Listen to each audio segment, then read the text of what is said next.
ಭಾಳ ಕಷ್ಟದಲ್ಲಿ ಜೀವನ ಇದೆ ಆಯಿತು. ಬಳ್ಳಾರಿಯಲ್ಲಿ ಹುಟ್ಟಿದ್ದು ನಾವು. ಅಪ್ಪ ಜಾಬ್ ಇದ್ದಾಗೆಲ್ಲ ಟ್ರಾನ್ಸ್ಫರ್ ಆದಾಗೆಲ್ಲ ಒಂದೊಂದು ಊರಿಗೆ ಹೋಗ್ಬೇಕಾಯ್ತು ನಾವು. ಓದೋಂಥ ಪರಿಸ್ಥಿತಿ ನಮ್ಮದು ಭಾಳ ಕಠಿಣ ಇತ್ತು. ಓದೋ ಕೂಡ ಆಗಿಲ್ಲ. 10ನೇ ಕ್ಲಾಸ್ಗೆ ಸ್ಟಾಪ್ ಆಯ್ತು ನಮ್ಮದು. ಕನಸುಗಳು ಏನಿತ್ತು? ಮುಂದೆ ಓದಬೇಕು ಅಂತ ಏನಾದ್ರು ನಿಮ್ಮ ಕನಸಿತ್ತ? ನಾನು ಮುಂದೆ ಓದಬೇಕು, CPI ಪೊಲೀಸ್ ಹುದ್ದೆ ಸೇರ್ಬೇಕಂತ ಭಾಳ ಆಸೆ ಇತ್ತು ನನಗೆ. ರಶ್ಮಿಕಾಂತ್ ವಿಷಯ ಬಂದ ಯುವ ಅಧ್ಯಕ್ಷ ಆದಾಗ ಭಾಳ ನನಗೆ ತೃಪ್ತಿ ತಂತು. ಒಂದು 10 ಜನ ನಾನು ತೊಂದರೆ ಕೊಟ್ಟರೆ 1000 ಜನ ನಾನು ಹಿಂದೆ ನಿಂತರು. ರಶ್ಮಿಕಾಂತ್ ಹೋದ್ರೆ ಕೆಲಸ ಆತಪ್ಪ ಅಂಥದ್ದು ಒಂದು ವ್ಯವಸ್ಥೆ ಆಗ್ಬೇಕಂತೇಳಿ ನನಗೆ ಭಾಳ ಖುಷಿ ಐತೆ. ಸಿಗಬೇಕಾದ ಗೌರವ ಹಾಗೂ ಮರ್ಯಾದೆ ಇಲ್ಲಿ ಏನಾದ್ರು ಹೆಚ್ಚು ಮತ್ತೆ ವಾಪಸ್ ಬಂದಾಗ ಇದೇ ಶ್ರೀರಾಮಣ್ಣನ ಇದ್ರಾಗ ಸೇರ್ಪಡೆ ಅದೇ ಬೇಡವಲ್ಲ. ರಶ್ಮಿಗೆ ಬಂದಮೇಲೆ ಒಂದು ಇದು ಹಾಕ್ಕೊಂಡಿವಿ ಅಂದರೆ ಮನುಷ್ಯನ ಪರಿವರ್ತನೆ ಆಗ್ತದೆ. ಭಾಳ ಚೇಂಜ್ ಏನೋ ಒಂದು ಆಯ್ತಪ್ಪ, ಇದು ಒಂದು ಭುವನೇಶ್ವರಿ ಶಕ್ತಿ ಇದು. ನಮ್ಮ ಹತ್ರ ಯಾರೇ ಸೇರ್ಪಡೆ ಆಗಲಿ ಅವ್ರು ಭಾಳ ಚೇಂಜ್ ಆಗ್ಯಾರ. ಅವರು ಅಂತಾರೆ ಇದಾರಲ್ಲ, ಇನ್ನು 10 ಜನ ಆದ್ರೂ ಅವ್ರು ನನ್ನ ಏನು ಮಾಡೋಕ್ಕೆ ಸಾಧ್ಯನೇ ಇಲ್ಲ. ಆಮೇಲೆ ನೀವು ಮಾತಾಡ್ಕೊಂತೀರಿ, ನನಗೆ ಮುಂದೆ ಹೋಗ್ತೀವಿ.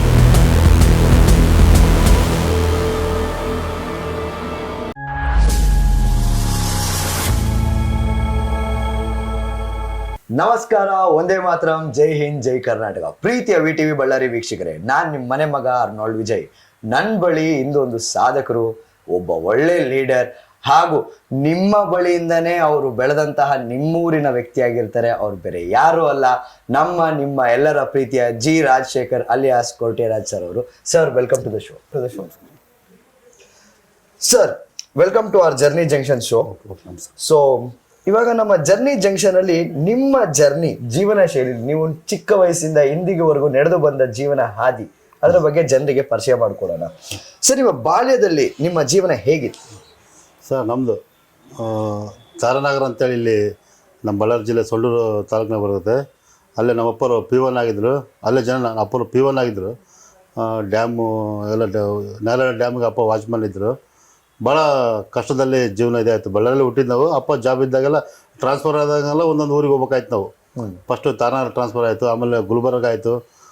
ಲಾಸ್ಟು ಅಪ್ಪರಿಗೆ ಇನ್ನೊಂದು 10 ವರ್ಷ ಆಯ್ತು ಅಂದಾಗ ಅಪ್ಪರಿಗೆ ಕ್ಯಾನ್ಸರ್ ಇದಾಯಿತು, ಡೆತ್ ಆದರು. ಬಳ್ಳಾರಿ ಬಂದು ಇಲ್ಲೇ ಆಗಿ 10ನೇ ಕ್ಲಾಸ್ ಓದಿ ನಾವು 10ಕ್ಕೆ ಲಾಸ್ಟ್ ಆಯಿತು. ವಿದ್ಯಾಭ್ಯಾಸ ಮುಂದೆ ಪೂರ್ಣ ಮಾಡೋಕ್ಕಾಗಲ್ಲ. ಹಂಗಾರೆ ನಮ್ಮ ಪರಿಸ್ಥಿತಿ ಹಂಗಿತ್ತು. ನಮ್ಮದು ಓದೋಂಥ ಪರಿಸ್ಥಿತಿ ನಮ್ಮದು ಭಾಳ ಕಠಿಣ ಇತ್ತು. ಓದೋ ಕೂಡ ಆಗಿಲ್ಲ. 10ನೇ ಕ್ಲಾಸ್ಗೆ ಸ್ಟಾಪ್ ಆಯ್ತು ನಮ್ಮದು. ಸರ್, ನಿಮ್ಮ ಬಾಲ್ಯದಲ್ಲಿ ನಿಮ್ಗೆ ಅವಾಗ ಕನಸುಗಳು ಏನಿತ್ತು? ಮುಂದೆ ಓದಬೇಕು ಅಂತ ಏನಾದ್ರು ನಿಮ್ಮ ಕನಸಿತ್ತ? ನಾನು ಮುಂದೆ ಓದಬೇಕು, CPI ಪೊಲೀಸ್ ಹುದ್ದೆ ಸೇರ್ಬೇಕಂತ ಭಾಳ ಆಸೆ ಇತ್ತು ನನಗೆ. ಯಾಕಂದರೆ ಸಣ್ಣ ಹುಡುಗರಿದ್ದ ಪೊಲೀಸ್ ನೋಡ್ತಿದ್ವಿ. ಪೊಲೀಸ್ ಆಗ್ಬೇಕಪ್ಪ, ನಾವು ಎಲ್ಲ ನಮ್ಮ ಸರ್ ಹೊಡ್ಸ್ಕೋಬೇಕಪ್ಪ ಅಂಬೋದು ಭಾಳ ಇತ್ತು. ಪೊಲೀಸರು ಆಗ್ಬೇಕಂತ ಇದ್ವಿ. ಏನು ಮಾಡ್ತೀವಿ, ವಿಧಿ ನಮ್ಮನ್ನ 10ನೇ ಕ್ಲಾಸಿಗೆ ಲಾಸ್ಟ್ ಮಾಡ್ತು. ಬಟ್ ನಿಮ್ಮ ಕನಸುಗಳು ಬದಲಾದರೂ ನಿಮ್ಮ ಪ್ರಯತ್ನ ಯಾವತ್ತೂ ನೀವು ಬಿಟ್ಟಿಲ್ಲ ಅನ್ಸಲ್ಲ. ವಿದ್ಯಾಭ್ಯಾಸ ಒಂದೇ ಮುಂದೆ ಸಾಗಲಿಲ್ಲ. ಆದರೆ ಬಾಲ್ಯದಿಂದ ನಮ್ಮದು ನನಗೆಲ್ಲ ಸ್ನೇಹಿತರು, ಆಮೇಲೆ ನಮ್ಮ ಕ್ರಿಕೆಟ್ ಅಂತ ನಾನು ಸ್ಟೇಟ್ ಲೆವೆಲಲ್ಲಿ ಆಡಿದೆ ಕ್ರಿಕೆಟ್. ನಮ್ಮ ಭಾಳ ನಾವು ಉನ್ನತವಾದ ಸ್ನೇಹಿತರನ್ನೆಲ್ಲ ನನಗೆ ಪರಿಚಯ ಮಾಡಿತು. ಹಾಗೆ ಸ್ನೇಹಿತರೆ ನಾನು ಭಾಳ ದೊಡ್ಡ ಮಟ್ಟಕ್ಕೆ ಇವತ್ತು ಇಲ್ಲಿ ಬಂದು ಕುಂತಿರೋಂಥ ಸ್ನೇಹಿತರು ನಾನು ಭಾಳ ನನಗೆ ಬೆನ್ನೆಲುಬಾಗಿ ನಿಂತಾರಲ್ಲ. ಸರ್, ನಿಮ್ಮ ಶಾಲೆ ದಿನಗಳಲ್ಲಿ ನಿಮಗೆ ಪ್ರೀತಿಯಾದ ನೆನಪುಗಳು ಏನಾದ್ರು ಇದೆಯಾ? ಇಲ್ಲ ಮರೆಯಲಾರದ ಘಟನೆ ಏನಾದ್ರು ನಡೆದಿದೆಯಾ? ಇಲ್ಲ, ಅವಾಗ ನಮ್ಮದು ಭಾಳ ಪರಿಸ್ಥಿತಿ ಇದ್ದಿತ್ತು. ಹುಡುಗರಿದ್ದಾಗ ಭಾಳ ಇವತ್ತೇನು ನಿಮ್ಮ TV ದಿನ ಜನರಿ ಜಂಕ್ಷನ್ ದಿನ ಆದ್ಮೇಲೆ ಇಬ್ಬರು ಆಫೀಸಿಗೆ ಬಂದಿರು. ಇವತ್ತು ಸ್ಟಾರ್ಟಿಂಗ್ ದಿನಗಳಾಗ ಮನ್ಯಾಗ ಭಾಳ ಇರ್ತದೆ ಕಮ್ಮಿ ಆಟಗಳು. ಆಮೇಲೆ ಸಬ್ಜಾ ಆಡೋದು, ಇವಾಗೆಲ್ಲ ಆಟಗಳಿಲ್ಲ. ಸಬ್ಜಾ ಖೋ ಆಡೋದು. ಆಮೇಲೆ ಹುಡುಗರಿಂದ ಬಾಲ್ಯ ಗುಡ್ಡ ಇರೋದು ಭಾಳ ದೊಡ್ಡ ಮಟ್ಟಕ್ಕೆ ನಾವು ಎಂಜಾಯ್ ಮಾಡಿದ್ವಿ. ಪರಿಸ್ಥಿತಿ ಬೇಸಿಲ್ಲ ಅಂದ್ರೆ ಕೂಡ ಎಂಜಾಯ್ ಮಾತ್ರ ಬಾಲ್ಯ ಭಾಳ ಕಳೆದ್ವಿ, ಎಂಜಾಯ್ ಮಾಡಿದ್ವಿ ಭಾಳ.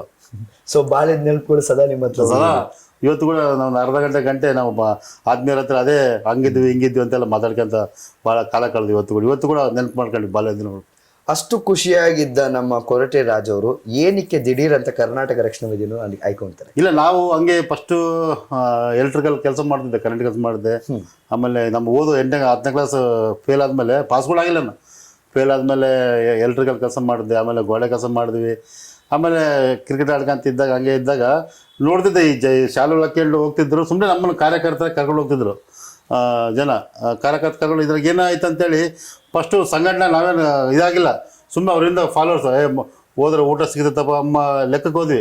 ಟಿಫನ್ ಕೊಡ್ತಾರೆ, ಊಟ ಕೊಡ್ತಾರಮ್ಮ, ಹಂಗೆ ವೇಲಕೊಂಡು ಹೋದಾರ ನಾವೆಲ್ಲ ಓದಿ ಹಂಗೆ ಕಾಲಕ್ರಮೇಣ ಹಂಗೆ ನಾವು ಅದ್ರಾಗೇನೋ ಆಯ್ತು ಅಂತೇಳಿ ಸೇರಿದಾರೆ ನಾವು. ನಿಮಗೆ ಮಾರ್ಗದರ್ಶನ ನೀಡಿದ್ಯಾರು ಸರ್? ರಕ್ಷಣಾ ವೇದಿಕೆಗೆ ಸೇರ್ಕೊಳ್ಳೋಕೆ, ನಿಮ್ಗೆ ಸೇರ್ಪಡೆ ಮಾಡ್ಕೊಳಕ್ಕೆ ಒಬ್ರು ಇರ್ತಾರಲ್ಲ? ಆತ್ಮೀಯರು ಮಂಜು ಅಂತ ಒಬ್ಬರು ನಾನು ಏನು ಕರೆದು ಇದರ ಸೇರು ರಜಣ ಅಂತ ಹೇಳ್ದ. ಆಮೇಲೆ ನಾವು ರಕ್ಷಣೆಗೆ ಬಲಿಷ್ಠವಾಗಿ ಸೇರಿದ್ದಂದರೆ ನಮ್ಮ ಸುರೇಶ್ ಅಂತ ನಮ್ಮ ಅಣ್ಣರಿದ್ರು ಒಬ್ಬರು, ಅವರು ಜಿಲ್ಲಾಧ್ಯಕ್ಷರಿದ್ದರು.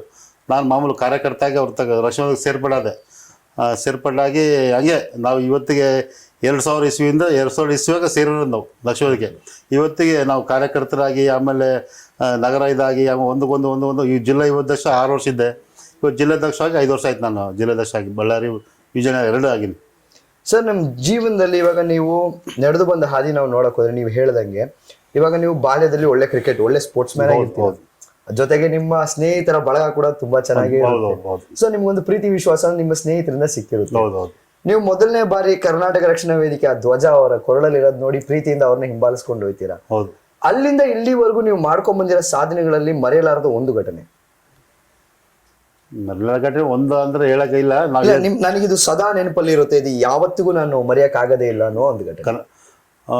ನಾನು ಯುವ ಅಧ್ಯಕ್ಷ ಆದೆ. ಇವತ್ತು ನಾವು ಅಂದ್ರೆ ಕಾರ್ಯಕರ್ತ ಮಾಮೂಲಿ ಇದ್ದೆ, ದುಡಿತಾನೆ ಇದ್ದೆ. ನನಗಿನ್ನ ಮಾಮೂಲಿ ಇರೋರೆಲ್ಲ ಭಾಳ ದೊಡ್ಡ ಮಟ್ಟಕ್ಕೆ ಆಗ್ತಿದ್ರು. ನನಗೆ ಯುವ ಅಧ್ಯಕ್ಷ ಅಂತ ಕೊಟ್ಟರು ನಮ್ಮ ರಾಜ್ಯಾಧ್ಯಕ್ಷರು, ಆಮೇಲೆ ಶಿವರಾಮ್ ಗೌಡ್ರು, ಆಮೇಲೆ ಸುರೇಶ್ ಅಣ್ಣ ಯುವ ಅಧ್ಯಕ್ಷ ಕೊಟ್ಟಾಗ ನನಗೆ ಅವತ್ತು ಒಂದು ಶಕ್ತಿ ರಕ್ಷಣೆಗೆ ಏನಂತೇಳಿ ಅವತ್ತು ನನಗೆ ಇದಾಗಿದೆ. ಇದಕ್ಕಿಂತ ಮುಂಚೆ ಕಾರ್ಯಕರ್ತಾಗಿ ಹೋಗ್ತಿದ್ದೆ. ಯುವ ಅಧ್ಯಕ್ಷ ಕೊಟ್ಟಾಗ ನಾನು ಭಾಳ ಖುಷಿಯಾಗಿದೆ. ಈ ರಕ್ಷಣೆಗೆ ಬೇರೆ ಬೇರೆ ವಿಷಯ ಭಾಳ ಖುಷಿಯಾಗಿನಿ.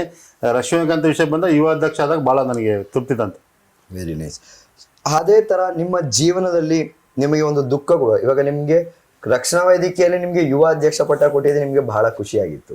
ಬಟ್ ನೀವು ಆ ಪಟ್ಟಕ್ಕೆ ಹೋಗೋ ತನಕ ಬಹಳಷ್ಟು ಸೋಲುಗಳನ್ನು, ಅವಮಾನಗಳನ್ನು, ನಿಂದೆಗಳನ್ನೇ ಎದುರಿಸಿರ್ತೀರ. ಸೊ ಆ ಥರಲ್ಲಿ ನಡೆದ ಒಂದು ವೈಫಲ್ಯ. ಆಮೇಲೆ ಇಲ್ಲ, ರಕ್ಷಣಾ ವೇದಿಕೆ ನಾನು ದೊಡ್ಡ ಮಟ್ಟ ಯುವ ಅಧ್ಯಕ್ಷ ಆದಮೇಲೆ ಭಾಳ ಆತ್ಮೀಯ ಸ್ನೇಹಿತರು ನನ್ನ ಜೊತೆಗಿರೋರು ಭಾಳ ಜನ ನನ್ನ ಬಿಟ್ಟೋಗಿ ಭಾಳ ನಾನು ಒಬ್ಬನೇ ಆಗ್ಬಿಟ್ಟೆ. ಬಿಟ್ಟೋಗಿ ಆಮೇಲೆ ಬೆಳಿಗ್ಗೆ ಅವರೆಲ್ಲ ಬೇರೆ ಬೇರೆ ಬಣಗಳಿಗೆ ಸೇರಿ ಬಿಟ್ಟು ಒಬ್ಬನೇ ಅದು ಹೆಂಗಪ್ಪ ಅಂತ ಆಲೋಚನೆ ಮಾಡುವಾಗ ನನಗೆ ಈ ತಾಯಿ ಭುವನೇಶ್ವರಿ, ಆಮೇಲೆ ನಮ್ಮ ಬಳ್ಳಾರಿ ದುರ್ಗಮ್ಮತೆ, ಹಾಗೆ ಒಬ್ಬನೇ ಮೌನವಾಗಿದ್ದು ಮತ್ತೆ ನಮ್ಮ ಹಳೆ ಹೊಸ ಸ್ನೇಹಿತನೆಲ್ಲ ಮಾಡ್ಕೊಂಡು ಮತ್ತೆ ದೊಡ್ಡ ಮಟ್ಟಕ್ಕೆ ಮುಂದೆ ಬಂದ್ವಿ. ಹಳೆ ಸ್ನೇಹಿತರು ಸ್ವಲ್ಪ ಜನ ಭಾಳ ಮೋಸ ಮಾಡಿದ್ರು. ಸ್ವಲ್ಪ ನಮ್ಮನ್ನು ಬಿಟ್ಟು ಬೇರೆ ಕಡೆ ಎಲ್ಲ ಸೇರ್ಪಡಾದ್ರು. ಅವಾಗ ಭಾಳ ನನಗೆ ನೋವಿನ ಸಂಗೀತ ಅದು. ಬಗಲಾಗಿದ್ದಾರೆ ಹೋದ್ರ ಅಂತೇಳಿ ಭಾಳ ನೋವಾಯ್ತದು. ಸರ್, ನಿಮಗೂ ಮತ್ತೆ ವಾರ್ಡ್ ನಂಬರ್ ಬಳ್ಳಾರಿಯ 39ರಲ್ಲಿ ಏನೋ ನಿಮ್ಮಿಬ್ಬರಿಗೂ ಒಂದು ಪ್ರೀತಿಯ ಬಾಂಧವ್ಯ ಅಂತ ಕೇಳ್ಪಟ್ಟಿದ್ದೆ. ಅಲ್ಲ, ಅಲ್ಲಿ ಬಹಳಷ್ಟು ಸೇವೆಗಳನ್ನ ಸಲ್ಲಿಸಿದ್ದೀರಾ. ಅಲ್ಲ, ಒಂದು ವಾರ್ಡ್ ಅಂತಲ್ಲ, ಈ 39 ನಾವು ಪಕ್ಷಾತೀತವಾಗಿ ಎಲ್ಲ ಕಾರ್ಪೊರೇಟ್ಗಳು ಭಾಳ ಚೆನ್ನಾಗದಲ್ಲ. ನಮ್ದು 36ನೇ ವಾರ್ಡ್ ಬರ್ತದೆ. ಎಲ್ಲ ಮಾನವ ಪಾಲಿಕೆ ಸದಸ್ಯರು ಎಲ್ಲರ ಹತ್ರ ಭಾಳ ಚೆನ್ನಾಗಿದ್ವಿ. ಆಮೇಲೆ ನಮ್ದು ಅಂದರೆ ಪಕ್ಷಾತೀತವಾಗಿ ನಮ್ಮನ್ನ ಭಾಳ ಗುರುಸ್ತಾರ, ಲೈಕ್ ಮಾಡ್ತಾರೆ. ನಮ್ಮನ್ನ ಆತ್ಮೀಯತೆಯಿಂದ ನನ್ನನ್ನು ಮಾತಾಡಿಸ್ತಾರೆ. ಎಲ್ಲ ಕಾರ್ಪೊರೇಟ್ರು 30 ಕಾರ್ಪೊರೇಟ್ರು ಎಲ್ಲ ಕಾರ್ಪೊರೇಟ್ಗಳು ನನ್ನ ಹತ್ರ ಭಾಳ ಚೆನ್ನಾಗಿದೆ.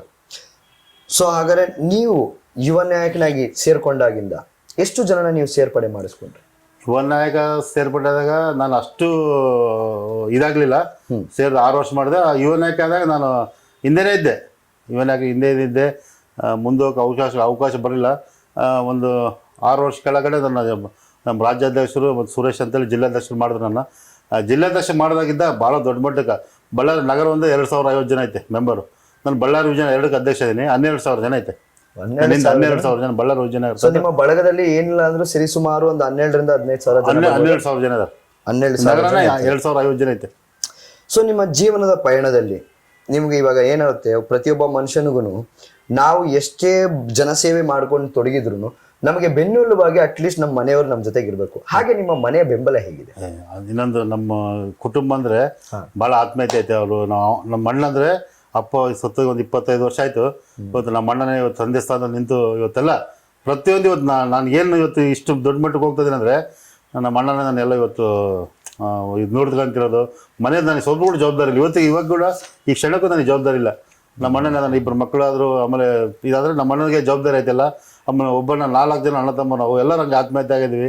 ಆಮೇಲೆ ಒಬ್ಬ ಅಕ್ಕ ಒಬ್ಬ ತಂಗಿ ಎಲ್ಲ ಚೆನ್ನಾಗಿದ್ದಾರೆ. ಯಾವತ್ತು ನನಗೆ ಕುಟುಂಬ, ನಮ್ಮಮ್ಮ ಆಮೇಲೆ ನಮ್ಮ ಅಕ್ಕ ಅಂದರು, ನಮ್ಮ ಅಣ್ಣ ಅಂತೂ ನಮ್ಮ ಹೆಣ್ಮಕ್ಳು ನನ್ನ ಮಿಸ್ಸಸ್ ಆಗಲಿ, ನಮ್ಮ ಅತ್ತಿಗೆರಾಗಲಿ ಭಾಳ ದೊಡ್ಡ ಮಟ್ಟಕ್ಕೆ ಸಪೋರ್ಟ್ ಮಾಡಿದ್ದಕ್ಕೆ ನಾನು ಈ ಮಟ್ಟಕ್ಕೆ ಬಂದು ನಿಂತೀನಿ. ಮನೆ ಭಾಳ ನನಗೆ ಬೆನ್ನೆಲುಬಾಗಿ ನಿಂತಾರೆ. ನಾನು ಅದ್ರಾಗ ನಮ್ಮ ಅಣ್ಣ ಎಕ್ಸ್ಪೋಸ್ ಆಗಿ ಅಣ್ಣ ತಂದೆ ಸ್ಥಾನ ಇವತ್ತು ನಮಗೆ ಕೊಟ್ಟನು. ಭಾಳ ಖುಷಿ ಆಯಿತು ಸರ್. ಸರ್, ಇವಾಗ ಏನು ನಡೆಯುತ್ತೆ, ನೀವು ಒಂದು ಕಡೆ ಕರ್ನಾಟಕ ರಕ್ಷಣಾ ವೇದಿಕೆಯಲ್ಲೂ ಇರ್ತೀರಾ, ಅಟ್ ದ ಸೇಮ್ ಟೈಮ್ ನೀವು ವೀರಶೈವ ಜನಾಂಗದ ಯುವ ಮುಖಂಡರಾಗಿ ಸಹ ಇರ್ತೀರಾ. ಅಲ್ಲಿರುವ ಹಿರಿಯ ಮುಖಂಡರುಗಳನ್ನ ನೀವು ಹೇಗೆ ನೋಡ್ತೀರಾ? ನಾನು ವೀರಶೈವ ರಾಜ್ಯಾಧ್ಯಕ್ಷ ಇದ್ದೀನಿ. ಈಗ ನಮ್ಮ ಚಿತ್ರದುರ್ಗ, ಆಮೇಲೆ ರಾಯಚೂರು, ಗುಲ್ಬರ್ಗೆಲ್ಲ ನನ್ನ ಸಂಘಟನೆ ಐತೆ. ಅದಕ್ಕೂ ಕೂಡ ರಾಜ್ಯಾಧ್ಯಕ್ಷ ಇದ್ದೀನಿ.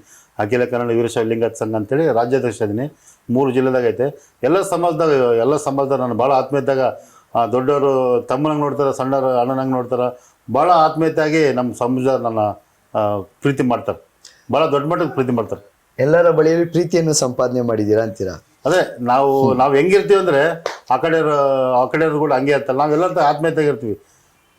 ಸರ್, ಇವಾಗ ಲೇಟೆಸ್ಟ್ ಟೆಕ್ನಾಲಜಿ ಅದು ಏನಿದೆ ಇವಾಗ, ಯಾಕಂದ್ರೆ ಯುವ ತಂತ್ರಜ್ಞಾನಗಳು ಬರ್ತಾ ಇದೆ, ಹೊಸ ತಂತ್ರಜ್ಞಾನ ಇದೆ.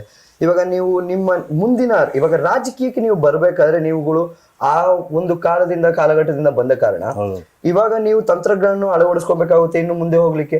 ಸೊ ಈ ತರ ನಿಮ್ಮ ಬಳಗದಲ್ಲಿ ಎಷ್ಟು ಜನನ ಇಟ್ಕೊಂಡಿದ್ದೀರಾ ಹಾಗೂ ಹೇಗೆ ಅಲ್ಲಿ ನಡೆಯುತ್ತೆ, ನಿಮ್ಮ ದಿನಶೈಲಿ ಹೇಗಿರುತ್ತೆ? ಆಮೇಲೆ ನಾನು 15 ವರ್ಷಗಳಾಗನೇ ನಮ್ಮ ಒಬ್ಬರು MLA ಅವರು ಕಾರ್ಪೊರೇಟರ್ ನಿಂದ್ರಪ್ಪ 1ನೇ ವಾರ್ಡ್ಗೆ ಅಂದರೆ ನಾನು ಬೇಡಣ, ನಮ್ಮ ಆತ್ಮೀಯರಿಗೆ ಕೊಡೋಣ ಅಂತ ಹೇಳಿದೆ. ಆದರೆ ನಾವು ರಾಜಕೀಯವಾಗಿ ಅಷ್ಟು ಹೋಗಿಲ್ಲ.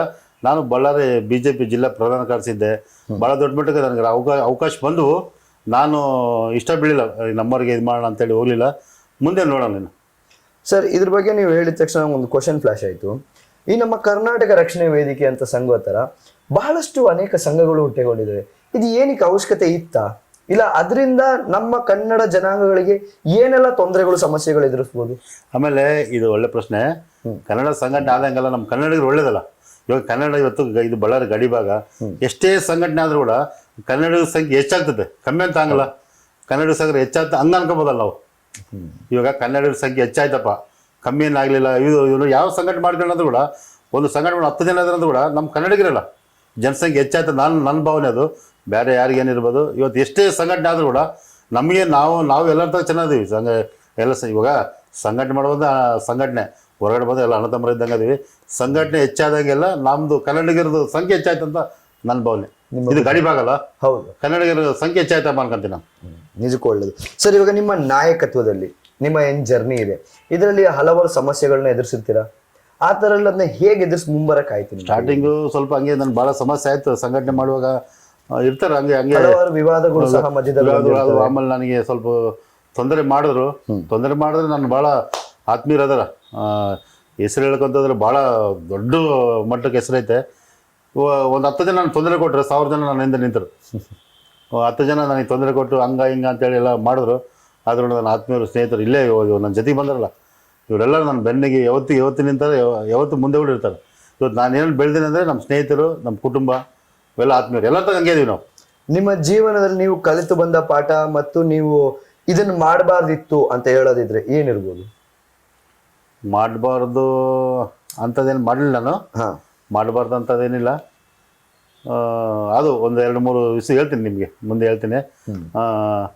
ಮಾಡಬಾರ್ದಾಯ್ತು. ಆಮೇಲೆ ಅದೇ BJP ಇದ್ದಾಗ ಒಂದು KRPP ಅದೇನಂದ್ರೆ ಸರ್, ಇವಾಗ ವಿವಾದಿತ ಪ್ರಶ್ನೆಗಳು ಅಂತ ನಾವು ನೋಡಕ್ ಬಂದಲ್ಲಿ ನೀವು ಮೊದಲು BJP ಇರ್ತೀರಾ, ಬಹಳ ಆಕ್ಟಿವ್ ಆಗಿರ್ತೀರಾ. ದಿಢೀರ್ ಅಂತ ಜನಾರ್ದನ್ ರೆಡ್ಡಿ ಅವರು ನಿರ್ಮಿಸಿದ KRPP ಹೋಗ್ತೀರಾ, ಮತ್ತೆ ಅಲ್ಲಿ ನಿಂತಿ ಒಂದು ಸಾಧನೆ ಸಹ ಮಾಡ್ತೀರಾ. ಅದಾದ ನಂತರ ಮತ್ತೆ ನೀವು BJP ಬರ್ತೀರಾ. ಆಮೇಲೆ ಐತಲ್ಲ ಲೀಡರ್ ನಂಬರ್ ಯಾರು ಒಳ್ಳೆ ಕೆಟ್ಟರಲ್ಲ ಅವರು, ಅವರೆಲ್ಲ ಭಾಳ ಆತ್ಮೀಯರು. ಅವ್ರಿಗೆಲ್ಲರೂ ಬೇಕು, ಎಲ್ಲರ ಚೆನ್ನಾಗಿರ್ತಾರೆ.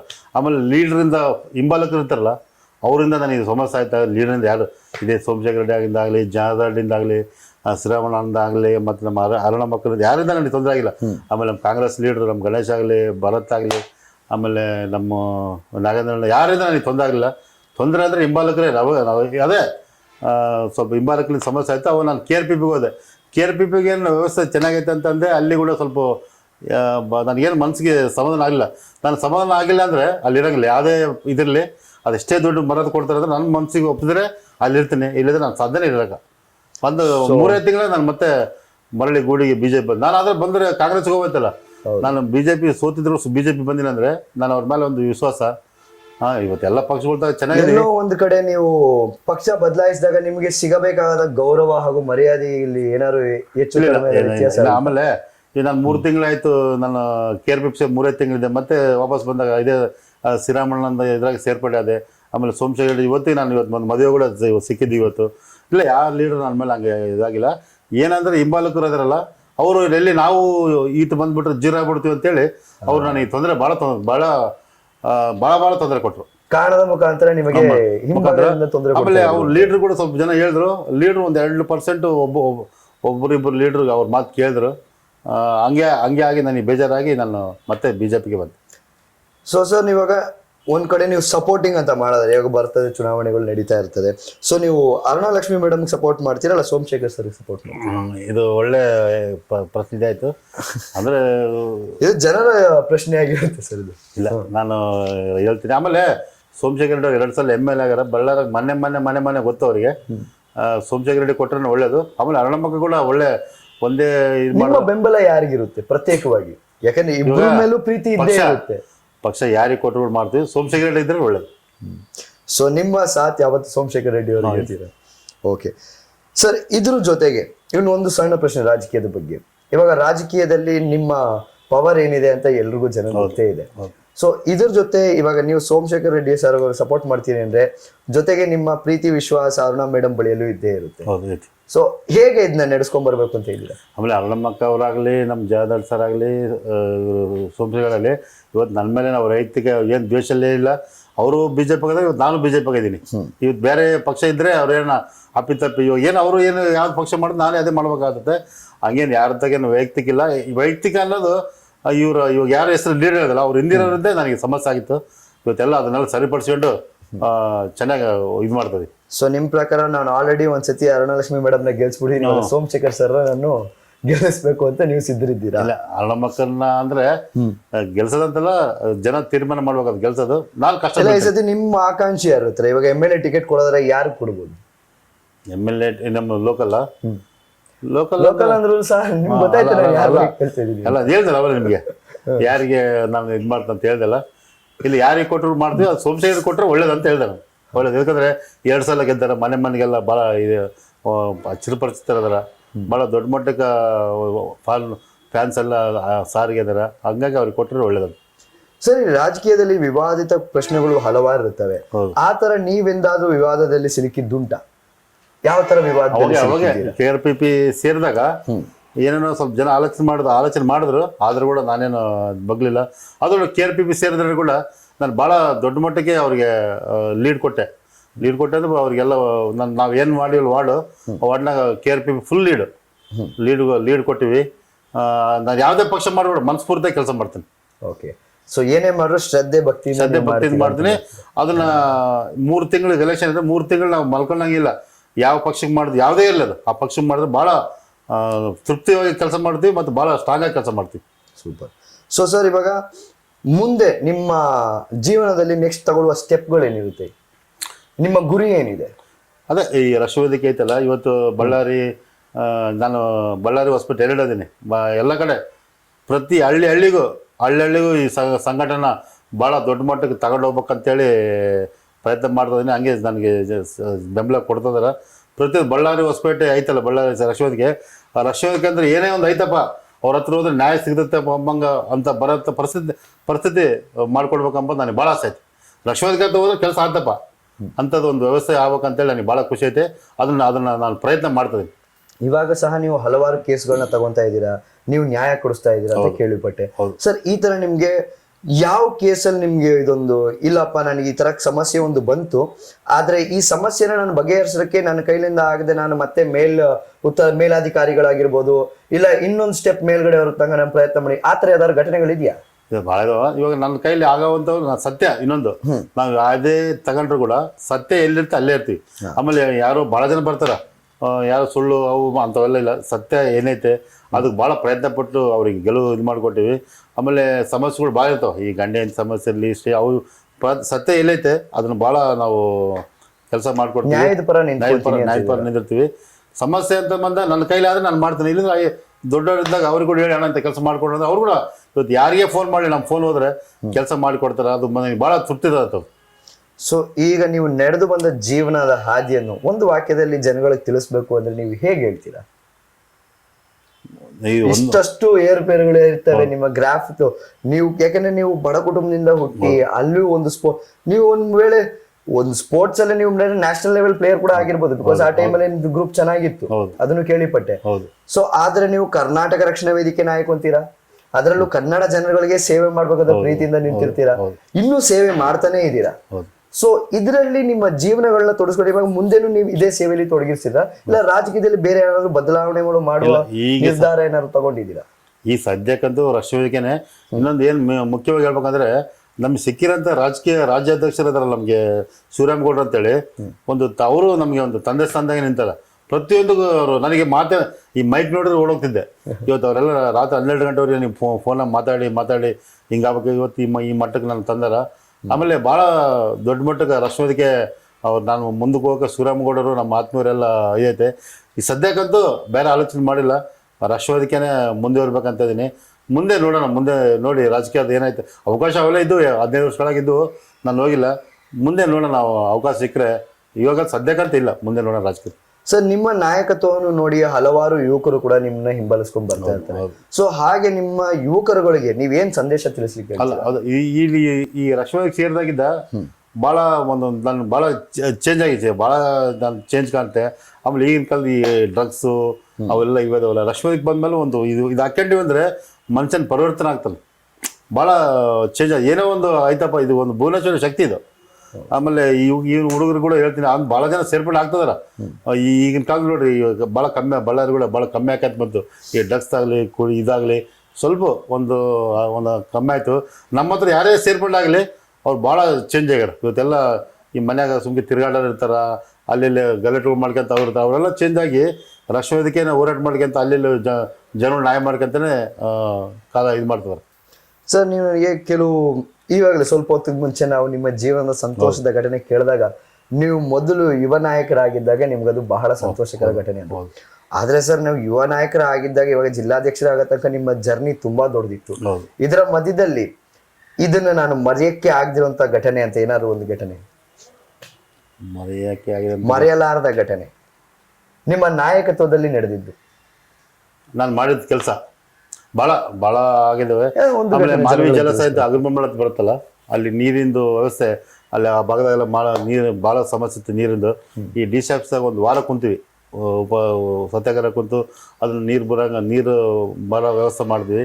ಒಂದಲ್ಲ ಭಾಳ ಕೆಲಸಗಳು ಮಾಡ್ತಾನೆ ಇದ್ದೀವಿ. ಒಂದಾದ್ರೆ ಆಮೇಲೆ ಬ್ಲಡ್ ಕ್ಯಾಂಪ್ ಮಾಡಿದ್ವಿ. ಈ ಬ್ಲಡ್ ಕ್ಯಾಂಪ್ಗಳು ಭಾಳ ದೊಡ್ಡ ಮಟ್ಟಕ್ಕೆ ಸೇವೆ ಮಾಡಿ ಭುವನೇಶ್ವರಿ. ಸೊ ಸರ್, ಇವಾಗ ನನ್ನ ಕೊನೆ ಒಂದು ಪ್ರಶ್ನೆ ಇರುತ್ತೆ ನಿಮ್ಮ ಹತ್ರ. ಇವಾಗ ನೀವು ಯುವಕರುಗಳಿಗೂ ಒಂದು ಸಂದೇಶ ಕೊಟ್ರೆ ನಿಮ್ಮ ಜೀವನ ಶೈಲಿಯನ್ನು ನೋಡಿರ್ತಾರೆ, ಇಲ್ಲಿ ನಮ್ಮ ವೀಕ್ಷಕರು ನೋಡ್ತಾ ಇರ್ತಾರೆ. ವೀಕ್ಷಕರಿಗೆ ನೀವು ಏನ್ ಹೇಳಲಿಕ್ಕೆ ಇಷ್ಟಪಡ್ತೀರಾ? ಯಾಕಂದ್ರೆ ಇಲ್ಲಿ ಕೆಲವೊಂದು ಪ್ರಶ್ನೆಗಳು ವೀಕ್ಷಕರಿಂದ ಬಂದಿರುತ್ತೆ, ನೀವು ಅದಕ್ಕೂ ಸಹ ಉತ್ತರ ಕೊಟ್ಟಿದ್ದೀರಾ. ಸೊ ಅವ್ರ ಮನ್ಸಲ್ಲಿ ಇನ್ನು ಯಾವ ತರ ಪ್ರಶ್ನೆಗಳನ್ನು ಹುಟ್ಟ ಹಾಕಿದ ಹಾಗೆ ನೀವು ಅದಕ್ಕೆ ಸಮಜೋತ ಆಲ್ರೆಡಿ ನನಗೆ ಕೊಟ್ಟಿದ್ದೀರಾ. ಆದ್ರೆ ನೋಡ್ತಾರ ವೀಕ್ಷಕರಿಗೆ ನೀವು ಏನ್ ಹೇಳಕ್ ಇಷ್ಟಪಡ್ತೀರಾ? ವೀಕ್ಷಕರಿಗೆ ಅಷ್ಟು ದೊಡ್ಡನೇನು ಆಗಿಲ್ಲಪ್ಪ ನಾನು, ಹಾಗಲ್ಲ ಇರಲಿ. ಇಲ್ಲ ವೀಕ್ಷಕರಿಗೆ ಅಂದ್ರೆ ಇಲ್ಲ, ಅವರೇ ನಮ್ಮನ್ನ ಇವತ್ತು ಈ ಮಟ್ಟಕ್ಕೆ ಬೆಳೆಸಿರೋದು ನಮ್ಮನ್ನೆಲ್ಲ. ವೀಕ್ಷಕರಿಗೆ ಏನಂತ ಹೇಳ, ಅವ್ರ ಆಶೀರ್ವಾದ ಯಾವಾಗಿಲ್ಲ ಅಂತ ನಾನು ಕೇಳ್ಕೊತೀನಿ. ಅವ್ರ ಆಶೀರ್ವಾದ ಯಾವಾಗಲೂ ನನಗಿರಲಿ.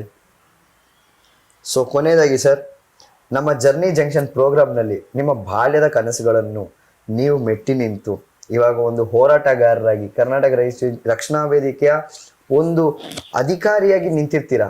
ನಿಮ್ಮ ಗುರಿ ಮುಂದೆ ಸಹ ಇದರನ್ನೇ ಕಂಟಿನ್ಯೂ ಮಾಡಬೇಕು ಅಂತ ಇದೆ. ಅದರ ಜೊತೆಗೆ ನಿಮ್ಮ ಒಂದು ಒಳ್ಳೆ ಬಳಗ ಸಹ ಇದೆ. ಸೊ ಇದರಲ್ಲಿ ನೀವು ಮಾಡ್ಕೊ ಬಂದಿರೋ ಸೇವೆಗಳಲ್ಲಿ ನಿಮಗೆ ದುಃಖ ತರಿಸಿದ ಎಂದಾದ್ರೂ ಒಂದು ಘಟನೆ ಉಂಟಾ? ಅದು ದುಃಖ ಅಂದ್ರೆ ಇವತ್ತು ಎಲ್ಲರ ಬಾಯಿ ಮುಗ್ಸಕ್ಕಾಗಲ್ಲ. ಹೆಂಗೈತೆ ಅಂದ್ರೆ ನಾವು ಏನೇ ಒಳ್ಳೆ ಕೆಲಸ ಮಾಡ್ಕೊಂತ ಹೋದ್ರು ಕೂಡ ಜನ ನಮ್ಮನ್ನ ಇನ್ನೂ ಇದ್ದಾರೆ, ನಮ್ಮನ್ನ ಹಿಂದೆ ಬೆನ್ನಿಂದ ಮಾತಾಡೋರು ಭಾಳ ಇದಾರೆ. ಯಾವ್ದು ಭಾಳ ಜನ 90% ಜನ ನಮ್ಮನ್ನ ಒಳ್ಳೆ ಕೆಲಸ ಮಾಡ್ತಾರಪ್ಪ ಅಂದ್ರೆ ಒಂದು 10% ಜನ ನಮ್ಮನ್ನ ಹಂಗೆ ಬೆನ್ನಿಗೆ ಅಂತ ಮಾತಾಡ್ತಾರ. ಅವೆಲ್ಲ ಒಂಥರ ನಾವೇನು ಕೆಟ್ಟದೇನು ಮಾಡಂಗಿಲ್ಲ. ಜನ ಅವ್ರು ಏನ್ ಮಾಡ್ತಾರೆ ಅಂದ್ರೆ ನಮ್ಮನ್ನ ಇವತ್ತಿಗೆ ಏನಪ್ಪ ಅಂತೇಳಿ ಆಲೋಚನೆ ಮಾಡಿ ಕೆಟ್ಟದಾಗಿ ನಮ್ಮನ್ನ ಇದಾರ. ಅಂಥವ್ರುಗಳು ಎಲ್ಲ ಒಳ್ಳೇದಾಗ್ಲಿ. ಇಲ್ಲದ ಸಲ್ಲದ ಹೇಳಿದವ್ರಿಗೂ ನೀವು ಒಳ್ಳೇದ ಅಂತ ಒಳ್ಳೆ ಮನ್ಸಿದೆ ಸರ್ ನಿಮ್ಗೆ.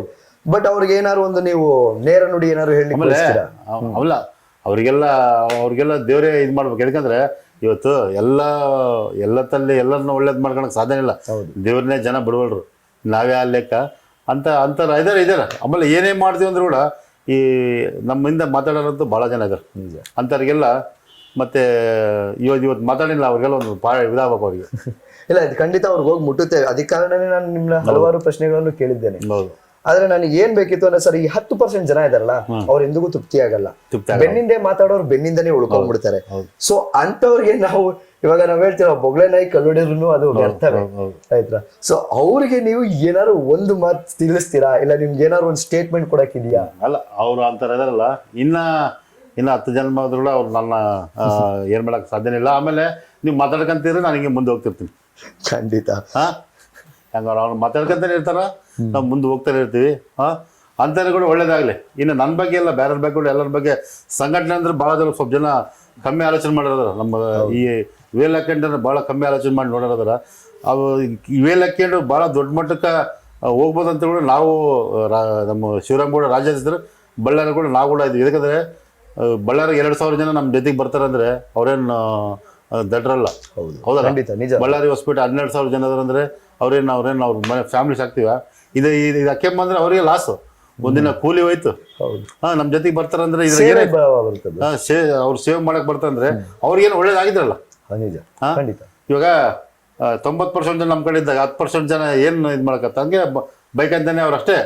ಬೈಕ್ ಅಂತನ ಒಂದು ಐತಾರೆ ಯಾವ್ದೋ ಒಂದು ಗಾದೆ, ಅವ್ರು ಬೈಕ್ ಅಂತ ನಾವು ಹೋಗ್ತಾನೆ ಇರ್ತೀವಿ. ಸರ್, ಇವಾಗ ನಿಮ್ಮ ಬಳಗದಲ್ಲಿ ಯುವಕರು ಇರ್ತಾರೆ, ಬಹಳಷ್ಟು ಯುವಕರು ನಿಮ್ಮನ್ನ ಹಿಂಬಾಲಿಸ್ಕೊಂಡ್ ಬರ್ತಾ ಇದ್ದಾರೆ. ಅವ್ರಗಳಿಗೆ ನೀವು ಏನ್ ಸಂದೇಶ ಕೊಡಕ್ಕೆ ಇಷ್ಟಪಡ್ತೀರಾ? ಇವತ್ತು ಯುವಕರು 18 ವರ್ಷ ಇರೋಲ್ಲ, ಗಾಂಜಾಗ ಆಮೇಲೆ ಎಲ್ಲ ದುಶ್ಚಟಗಳು ಬಲಿ ಆಗ್ಬಿಟ್ಟಾರ. ತಂದೆ ತಾಯಿ ಭಾಳ ನೋವಿನ ಸಂಗತಿ ತಂದೆ ತಾಯಿಗಳಿಗೆ. ಈಗಿನ ಯುವಕರು ಒಳ್ಳೆ ಈ ನಾಡು ನುಡಿ ಈ ಎಲ್ಲ ನಾಡು ಹೋರಾಟ ಮಾಡಿ ಭುವನೇಶ್ವರ ತಾಯಿಗೆ ಆಶೀರ್ವಾದ ನಿಮ್ಮಲ್ಲಿ ಯಾವಾಗಲೂ ಇರ್ತೈತೆ. ಈ ನಾಡು ನುಡಿ ಸಲುವಾಗಿ ಹೋರಾಟ ಮಾಡಿ ಭಾಳ ದೊಡ್ಡ ಮಟ್ಟಕ್ಕೆ ತಂದೆ ತಾಯಿ ಕೂಡ ಒಳ್ಳೆ, ಇವತ್ತು ನೋಡಿ ದುಶ್ಚಟ ಬಲಿ ಆಗಿ ತಂದೆ ತಾಯಿ ಭಾಳ ಬಾಧೆ ಬೀಳ್ತಿದಾರೆ. ಆಮೇಲೆ ಭಾಳ ಕಷ್ಟ ಬಿದ್ದು ಓದಿಸ್ತಾರೆ ಮಕ್ಕಳನ್ನ. ಇವತ್ತೆಲ್ಲ ಕಾಲೇಜು ಎಲ್ಲ ಸರಿಗೆ ಹೋಗಂಗಿಲ್ಲ. ಇವು ಯುವಕರೆಲ್ಲ ಈಗ ನಮ್ಗೆ ರಕ್ಷಣಾ ವೇದಿಕೆ ಅಂತಲ್ಲ, ಯಾವುದೇ ಆಗಲಿ ಒಳ್ಳೆ ಒಂದು ಸಮಾಜ ಪರವಾಗಿ ಒಂದು ಹೋರಾಟ ಮಾಡ್ಕೊಂತ ನೀವು ಮುಂದುವರೆದ್ರೆ ತಂದೆ ತಾಯಿಗೆ ಒಳ್ಳೇದಾಗ್ತದೆ, ಈ ಸಮಾಜ ಕೂಡ ಒಳ್ಳೆ ಒಂದು ಮಾಹಿತಿ ಕೊಟ್ಟಂಗಾಗ್ತದೆ. ಹಾಗಲ್ಲ ದಯಮಾಡಿ ಎಲ್ಲ ಕೈ ಮುಗಿದು ಯುವಕರಿಗೆ ಕೇಳ್ಕೊತೀನಿ, ರಕ್ಷಣಾ ವೇದಿಕೆ ಅಂತಲ್ಲ ಯಾವುದೇ ಒಂದು ವಿಧವಾದ ಸಮಾಜ ಸೇವೆಯಲ್ಲಿ ತೊಡಗಿಸ್ಕೊಳ್ಳಿ, ಈ ದುಶ್ಚಟಗಳಿಂದ ದೂರ ಇರಿ ಎಲ್ಲರಿಗೂ ಕೇಳ್ಕೊತೀನಿ. ಆಮೇಲೆ ನೀವೆಲ್ಲ ಬಂದು ನಮ್ಮ ತ ಸೇರಿದ್ರೆ ಭಾಳ ನಮಗೊಂದು ಶಕ್ತಿ ಬಂದು ನಾವು ಇನ್ನೂ ಹೋರಾಟಕ್ಕೆ ಮುಂದಕ್ಕೆ ಭಾಳ ನನಗೆ ಶಕ್ತಿ ಕೊಟ್ಟಾಗತ್ತೆ. ಈ ಮೂಲಕ VTV ಬಳ್ಳಾರಿ ಮೂಲಕ ಕೇಳ್ಕೊತೀನಿ, ಯಾವುದೇ ಯುವಕರು ನಮ್ಮ ಕರ್ನಾಟಕ ರಾಷ್ಟ್ರದ ಶಿವರಾಮಗೌಡ ಮೂಲಕ ಸೇರ್ಪಡೆ ಆಗ್ತಿದ್ರೆ 24 ತಾಸು ಯಾವಾಗ ನಾವು ನಿಮ್ಮಿಂದ ಜೊತೆಗೆ ರೆಡಿ ಇರ್ತೀವಿ. ನಿಮ್ಗೆ ಕೂಡ ಸಮಾಜ ಸೇವೆ ಮಾಡೋಂಥ ಒಂದು ಶಕ್ತಿ ಆ ಭುವನೇಶ್ವರಿ ಕೊಡ್ತಾಳ. ಬಂದು ನಮ್ಮ ರಕ್ಷಣೆಗೆ ಅಂತಲ್ಲ ಯಾವುದೇ ಸಮಾಜ ಸೇರಂತೇಳಿ ನಾನು ಕೇಳ್ಕೊಂತೀನಿ. ನಿಜವಾಗ್ಲೂ ಸರ್, ನಿಮ್ಮ ಈ ಒಂದು ಬಿಸಿ ಶೆಡ್ಯೂಲ್ ಅಲ್ಲಿ ನಂಬಳಿಗೂ ಬಂದು ಜನಗಳಿಗೆ ನೇರ ನುಡಿ ಮುಖಾಂತರ ಮಾತನಾಡಿ ನಮ್ಮ ಜರ್ನಿ ಜಂಕ್ಷನ್ ಬಂದಿದ್ದಕ್ಕೆ ನಿಜವಾಗ್ಲೂ ಧನ್ಯವಾದಗಳು. ನಿಮ್ಮ ಈ ಸಂವಾದ ಜನಗಳು ನೋಡ್ತಾರೆ, ಕಮೆಂಟ್ಸ್ ಮೂಲಕ ಅವರು ತಿಳಿಸ್ತಾರೆ. ನೀವು ಸಪೋರ್ಟ್ ಮಾಡಿ, ನಮ್ಮ ಸಪೋರ್ಟ್ ಸದಾ ನಿಮ್ಮ ಬಳಿ ಇರುತ್ತೆ. Thank you for coming to the show. ಧನ್ಯವಾದಗಳು. ನೋಡಿದ್ರಲ್ಲ ವೀಕ್ಷಕರೇ, ಎಷ್ಟೊಂದು ಅಡಗಿದ ಇನ್ಫಾರ್ಮೇಶನ್ಗಳನ್ನ ಅವ್ರು ಹೇಳ್ತಾರೆ. ಅದ್ರ ಜೊತೆಗೆ ಎಷ್ಟು ಸಮಸ್ಯೆಗಳನ್ನ ಎದುರಿಸೋರ್ ಮೇಲೆ ಬಂದಿರ್ತಾರೆ. ಎಷ್ಟೊಂದು ಜನರು ಹಂಗಿಸ್ಕೊಂಡ್ರು, ಬೆನ್ನಿಂದೆ ಮಾತಾಡೋರು ಬೆನ್ನಿಂದನೇ ಉಳಿತಾರೆ.